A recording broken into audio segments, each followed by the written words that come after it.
socialism, they say, and the children are put to bed, and mother has another Ovaltine, and that's not how it's pronounced. It is socialism. It's about trying to construct a society around production of need, and not just around meeting people's needs. That's what it's about.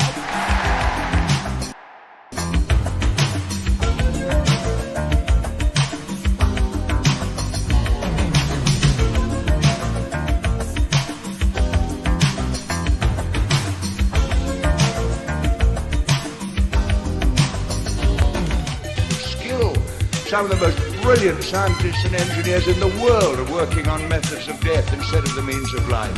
And billions and billions and billions of pounds are wasted on weapons that could have saved lives. Totally lacking from the party opposite has been any awareness of the sense of public outrage that people could be treated as the President of the Board of Trade treated them when he announced the closure of 21 pits. Individual members may have taken a different view.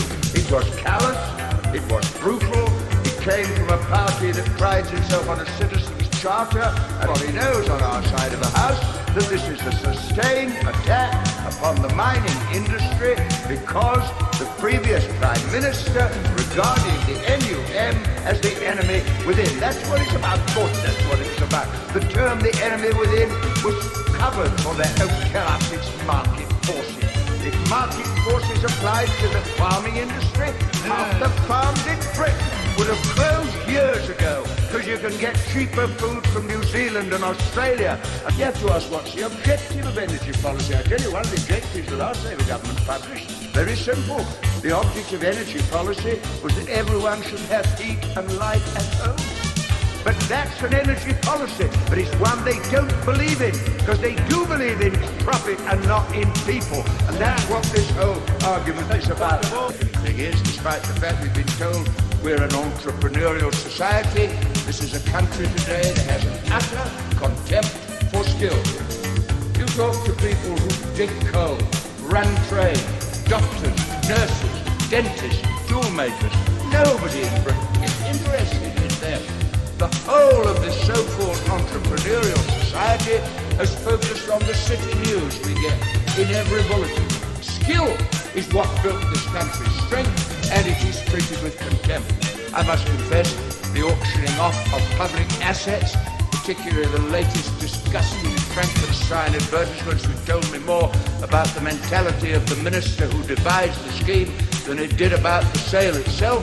These are assets built up by the labour of those who work in electricity and by the taxpayer who put the equipment in, now to be auctioned off at half their price to make a profit for a tax cut for the rich before the next election comes.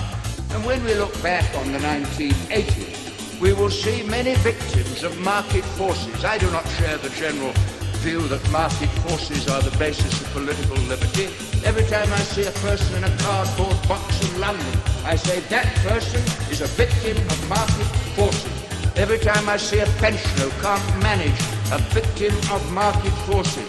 The sick who are waiting for medical treatment that they could accelerate by private insurance, they are the victims of market forces. And her whole philosophy was that you measured the price of everything and the value of nothing, and we have to replace that. And I had one experience the other day which confirmed in my view that she hasn't really changed the thinking or culture of the British people. I don't know how many people travel as I go on trains, but I go regularly on the trains and I see all the little businessmen with their calculators working out their cash flow, frowning people, looking and glaring at each other. Thatcherite trains, the train of the competitive society. But coming back to Chesterfield the other day, the train broke down. By the time we got to London, we were a socialist train. Because you can't change human nature.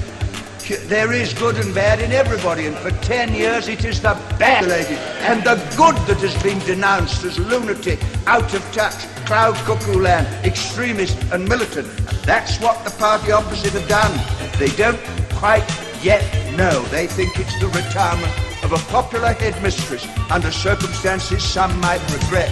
Actually, They killed the source of their own philosophy and opened the way for quite different ideas.